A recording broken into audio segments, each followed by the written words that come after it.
Hey,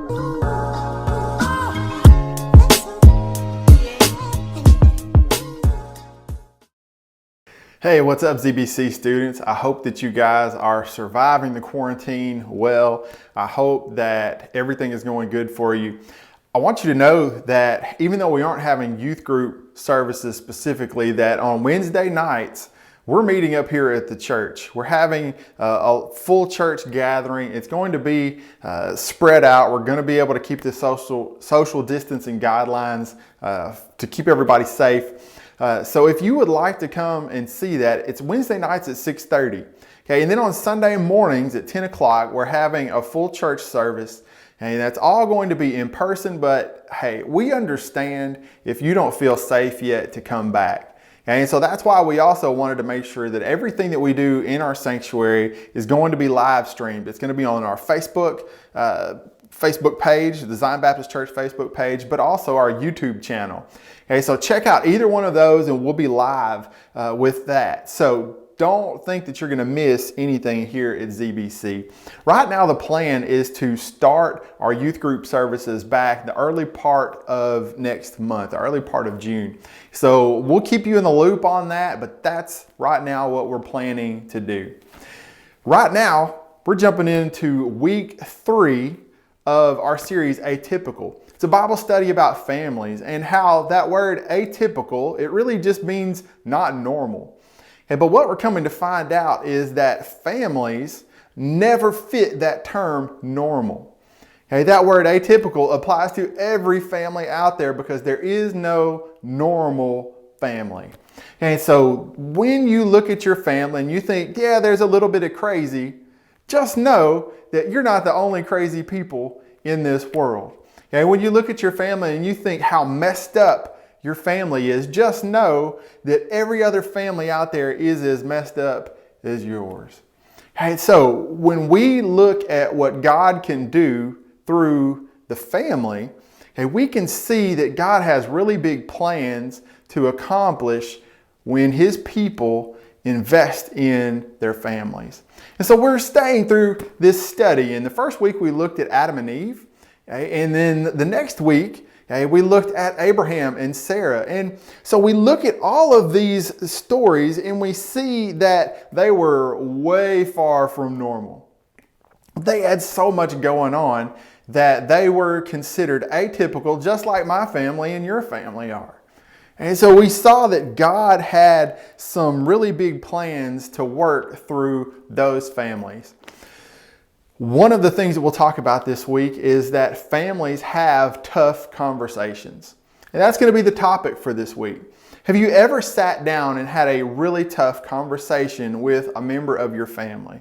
Okay, they're not always fun. They're not always pleasant. When I was thinking about it, I remember the first conversation that I had, the first tough conversation that I had with my family. It was in 3rd grade. It was the first time that I was ever sent to the principal's office. And I know you're probably thinking, hey, that's amazing.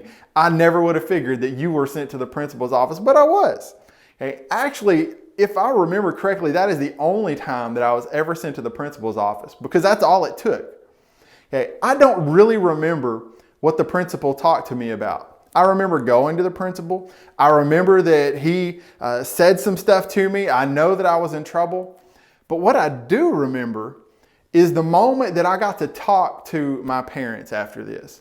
Okay, they were called to the school and we had a conversation. And needless to say, it was a tough conversation. Okay, but I remember that that's all I needed to get my head on straight. That's all that I needed. Okay, so when that conversation happened, I was able to regain my composure. I was able to have a restored relationship with my parents.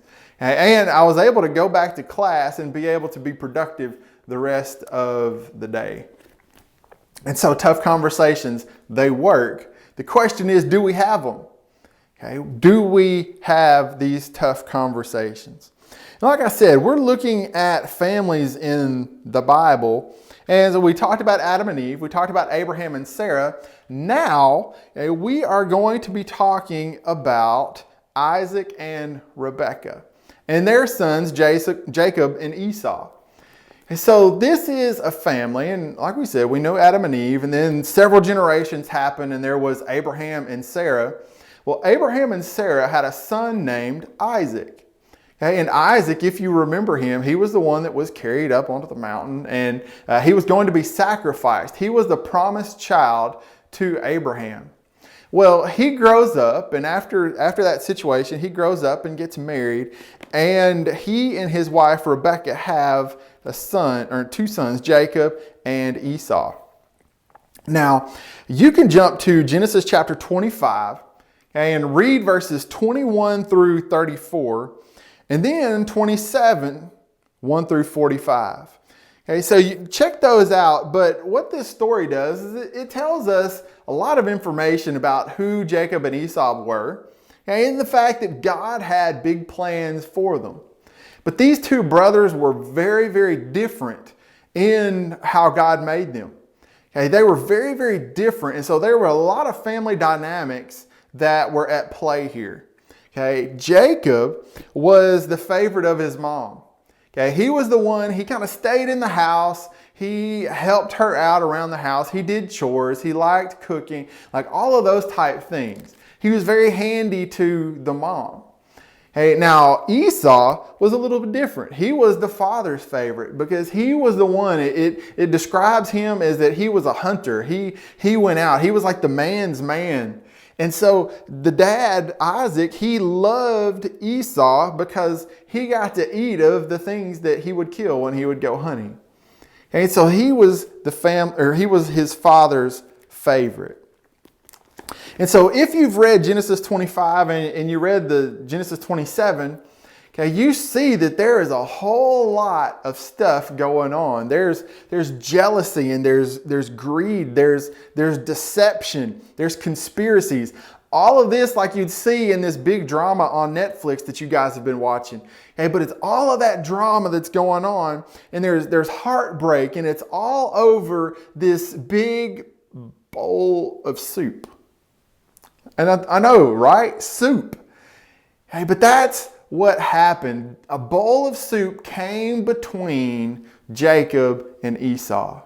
You see, Jacob, with the help of his mom, tricked his dad, Isaac, into giving him something exceedingly valuable. Okay, he stole the birthright. Now, a birthright would be what you and I would understand today as an inheritance.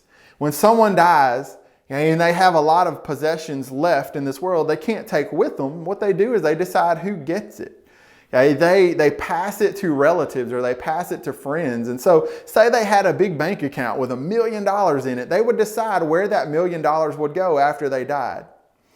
Okay, so what Jacob did is he tricked his dad Isaac, who was on his deathbed, and he tricked his dad into giving him Esau's portion of the birthright.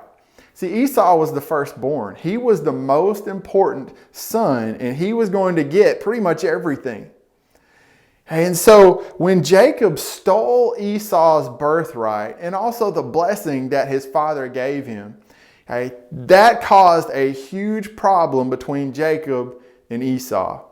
Now, you can imagine two brothers, and they already fight over every little thing, but you could imagine that when an older brother gets everything that he was going to gain stolen by the younger brother, how would you react in that situation?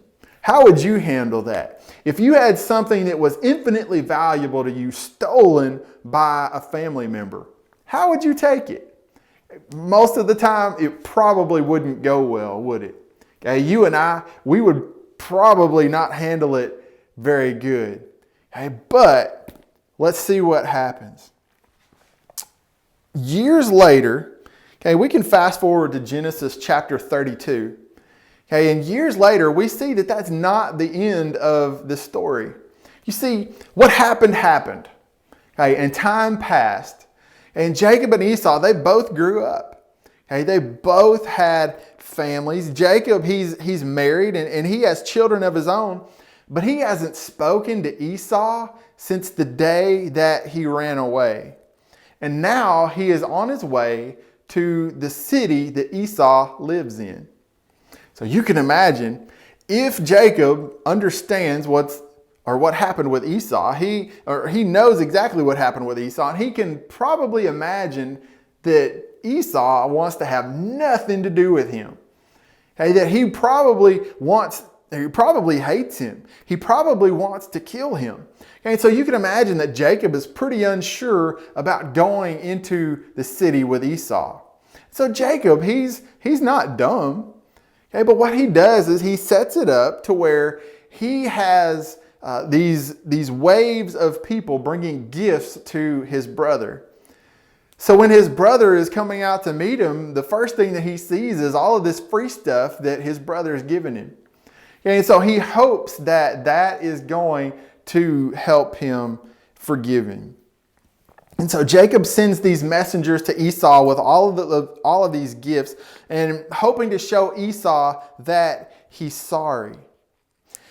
Now, you see, I've had some tough conversations with my family members throughout the years. Okay, and they're never easy. Okay, they're tough, but they are necessary. You see, Jacob and Esau, they were about to have a tough conversation. And Jacob knows that he needs to make things right with Esau, but he doesn't know how Jacob is thinking. So when conflict happens, but you're too stubborn or you're too angry to help, maybe you're ashamed or you're afraid to have this tough conversation, maybe we forget that failing to have those tough conversations leaves room for some really ugly things to happen. Okay, think about it. There's a tough conversation that needs to happen, okay, but you fail to have it. Okay, and that leaves so much room for the devil to work. The devil wants nothing more than to destroy the family. The devil wants nothing more than to see something that God finds great, which is a family, fail. Okay, and that's what makes the devil happy. And so when we fail to have these conversations, these tough conversations out of love, then the devil finds a foothold. And so after years of silence, Esau, he might hate Jacob. He might even want him dead. But let's check this out. Genesis 33, verses 4 through 12. It says this. It says, "But Esau, he ran to meet him and embraced him and fell on his neck and kissed him, and they wept. And when Esau lifted up his eyes and saw the woman and children, he said, 'Who are these with you?' And then Jacob said, 'The child whom God had graciously given your servant.' Okay, then the servants drew near, they and their children, and bowed down. And Leah likewise and her children drew near and bowed down. And last Joseph and Rachel drew near, and they bowed down. And Esau said, 'What do you mean by all this company that I meet?' Jacob answered, he says, 'To find favor in the sight of my Lord.' He says, but Esau said, 'I have enough, my brother.' He says, 'Keep what you have for yourself.' And then Jacob said, 'No, please, if I have found favor in your sight, then accept my present from my hand. For I have seen your face, which is like seeing the face of God, and you have accepted me. See, please accept my blessing that is brought to you, because God has graciously dealt with me, and because I have enough.' And thus he urged him, and he took it." You see, Jacob and Esau, there were a lot of years between when Jacob ran away and when Jacob was coming back. And so through that time, God had dealt with Jacob and dealt with Esau, even in those moments. And so in that time where they were reunited, even though Jacob was completely unsure about how Esau was going to react, God was working in that situation. See, God had long prepared both of them for that moment. And so when they came back together, God was there with them. God was orchestrating this beautiful reunion. God was bringing families back together. But it would never have happened if they were not willing to have tough conversations. Jacob knew that he had messed up. Jacob knew and was sorry for what he had done, and he was willing to go back and take whatever Esau was going to give him. And so Jacob was wanting to restore that relationship. And amazingly, Esau, he didn't let the years of separation fill him with anger and jealousy and hatred. Instead, Esau, he wanted to have a relationship with Jacob again. He wanted them to come back together. It makes sense that Jacob was afraid to meet Esau, but he wasn't expecting the reception that he received. He was sending gifts out in front of him. He's like, here, take all of this stuff. Take all of these gifts and hopefully you can forgive me. But Esau's like, look, he says, I've already got enough. I don't need these gifts. He says, what I'm looking forward to is you. He says, I'm looking forward to being back in a right relationship with you. You see, many years after Jacob and Esau, after they reconciled, Jesus preached a sermon to a group of his followers. And part of that sermon was really about having tough conversations. In Matthew chapter 18, verses 15 through 17, Jesus says this. He says, if your brother sins against you, go and tell him his fault between you and him alone. He says, go by yourself. He says, if he listens to you, you've gained your brother.